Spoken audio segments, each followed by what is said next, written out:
Assalamualaikum warahmatullahi wabarakatuh. Kami dari kelompok 7BK1B akan mempresentasikan materi mengenai makna, fungsi, dan prinsip filosofis bimbingan dan konseling. Anggota kelompok 7BK1B ada Anggriana Nur Alia, Akila Jasmina Fidina, saya sendiri Delvira Nur Anbia, dan Jaki Ahmad Naupal.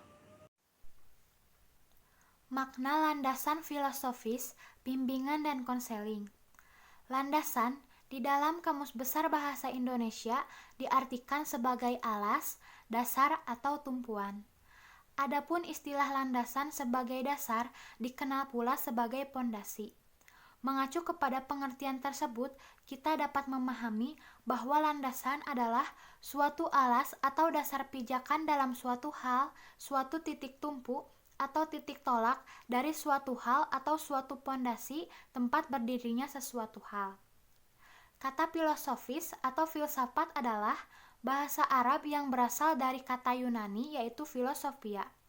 Dalam bahasa Yunani, kata filosofis itu merupakan kata majemuk yang terdiri atas philo atau philos dan sophia atau sophos.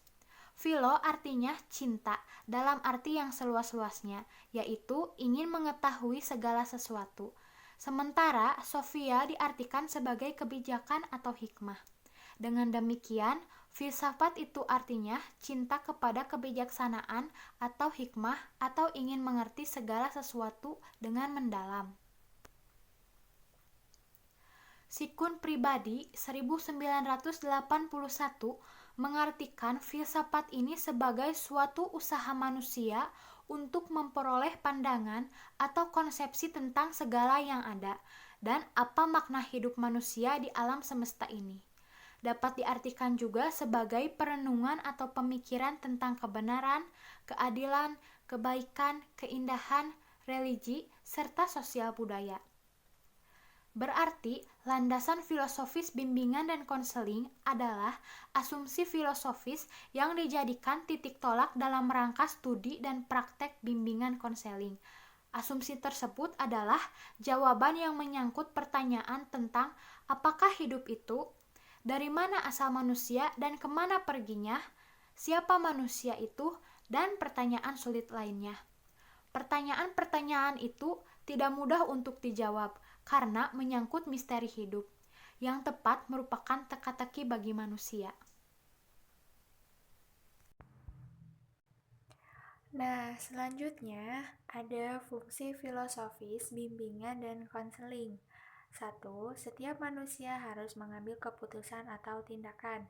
Yang kedua, keputusan yang diambil adalah keputusan diri sendiri. Yang ketiga, dengan berfilsafat dapat mengurangi salah paham dan konflik. Yang keempat, untuk menghadapi banyak kesimpangsiuran dan dunia yang selalu berubah. Dengan berfilsafat, seseorang akan memperoleh wawasan atau cakrawala pemikiran yang luas, sehingga dapat mengambil keputusan yang tepat. Keputusan tersebut mempunyai konsekuensi tertentu yang harus dihadapi secara penuh tanggung jawab. Menurut Prayitno dan Erman Amti, mengemukakan pendapat Backlund pada tahun 1975 bahwa pembahasan tentang makna dan fungsi tersebut dalam kaitannya dengan layanan bimbingan dan konseling, yaitu pelayanan bimbingan dan konseling meliputi kegiatan atau tindakan yang semuanya diharapkan merupakan tindakan yang bijaksana. Untuk itu, diperlukan pemikiran filsafat tentang berbagai hal yang tersangkut paut dalam pelayanan bimbingan dan konseling. Pemikiran dan pemahaman filosofis menjadi alat yang bermanfaat bagi pelayanan bimbingan konseling pada umumnya, dan bagi konselor pada khususnya, yaitu membantu konselor dalam memahami situasi konseling dalam mengambil keputusan yang tepat. Di samping itu, pemikiran dan pemahaman filosofis juga memungkinkan konselor menjadikan hidupnya sendiri lebih mantap, lebih fasilitatif, serta lebih efektif dalam penerapan upaya pemberian bantuan. Selanjutnya, prinsip landasan filosofis bimbingan dan konseling. Yang pertama ada yang dimaksud dengan objective viewing. Dalam hal ini, konseling membantu klien agar memperoleh suatu perspektif tentang masalah khusus yang dialaminya. dan yang membantunya untuk menilai atau mengkaji berbagai alternatif atau strategi kegiatan yang memungkinkan klien mampu memproses interest, minat, atau keinginannya secara konstruktif. Seseorang akan berada dalam dilema apabila dia merasa tidak mempunyai pilihan. Melalui layanan bimbingan, seseorang klien akan dapat menggali atau menentukan potensi dirinya dan kemampuan untuk beradaptasi terhadap peristiwa-peristiwa kehidupan baru yang dialaminya. Maksud dari objective viewing adalah bahwasanya seorang konseling harus mampu membantu klien atau seseorang dalam menggali atau menentukan setiap potensi yang ada pada si klien dan harus mampu untuk beradaptasi terhadap peristiwa kehidupan baru yang dialami oleh klien. Karena seseorang atau klien pada masanya akan berada dalam dilema apabila si klien atau si seseorang tersebut merasa tidak mempunyai pilihan. Maka dari itu, kita sebagai konselor harus memberikan bimbingan kepada klien tersebut. Yang selanjutnya ada yang disebut dengan the counselor must have the best interest of the client at heart. Dalam hal ini, konselor harus merasa puas dalam membantu klien mengatasi masalahnya. Konselor menggunakan keterampilannya untuk membantu klien dalam upaya mengembangkan keterampilan klien dalam mengatasi masalah atau coping dan keterampilan hidupnya atau yang disebut dengan life skill. Maksud dari the counselor must have the best interest of the client at heart adalah seorang konselor harus selalu merasa puas dalam membantu klien mengatasi masalahnya. Karena itu tugas seorang konselor, yaitu membantu seorang klien dalam mengatasi masalahnya. Caranya yaitu seorang konselor harus selalu menggunakan keterampilan yang dia miliki untuk membantu setiap masalah pada klien atau membantu untuk mengembangkan keterampilan hidupnya yang ada pada diri klien atau skill-skill yang ada pada klien tersebut. Yaitu dengan cara kita menggunakan keterampilan seorang konselor yang sudah kita miliki.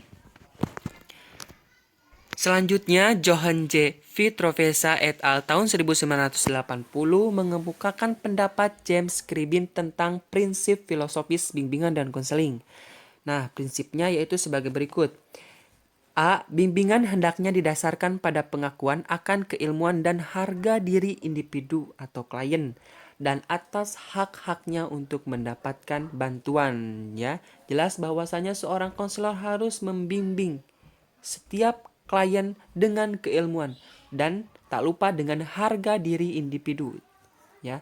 Lalu kita pun harus selalu memberikan hak-haknya untuk mendapat bantuan, ya, hak-hak klien untuk diberikan oleh kita kepada si klien, yaitu berupa bantuan bimbingan.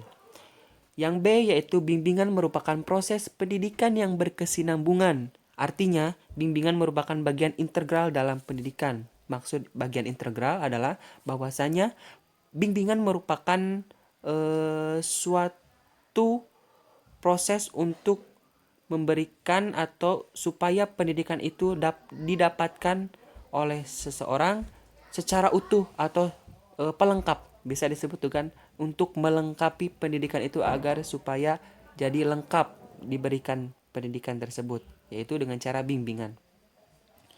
Yang C, bimbingan harus respek terhadap hak-hak setiap klien yang meminta bantuan atau pelayanan. Ya, seorang konselor harus memberikan bimbingan itu setiap memberikan bimbingan kepada seorang klien, siapapun itu yang memerlukan bimbingan, kita harus selalu respect. Ya, kita harus selalu respect dan kita harus selalu memberikan hak-hak setiap klien. Karena itu adalah suatu prinsip yang harus selalu ditegakkan oleh seorang konselor, yaitu kita harus selalu memberikan hak-hak kepada setiap klien yang meminta bantuan kepada konselor, ya, atau kita harus selalu memberikan pelayanan-pelayanan yang sesuai atau pelayanan-pelayanan secara menyeluruh kepada seorang klien. Yang D yaitu bimbingan bukan prerogatif kelompok. Khusus profesi kesehatan mental. Bimbingan konseling dilaksanakan melalui kerjasama yang masing-masing bekerja berdasarkan keahlian atau kompetensi sendiri.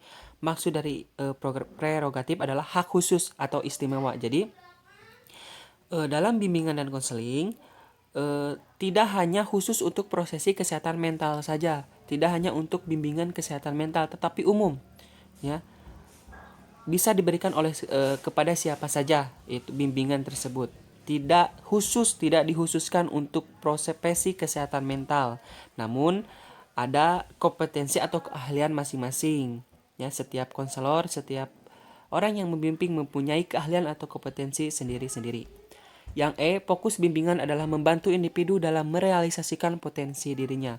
Kita harus selalu fokus, ya. Seorang konselor harus selalu fokus dalam membimbing setiap klien, setiap individu agar mampu mereka merealisasikan potensi-potensi yang ada pada dirinya, ya, agar mereka bisa mengembangkan setiap potensi yang ada pada dirinya sehingga potensi-potensi tersebut bisa mereka realisasikan dalam kehidupannya masing-masing.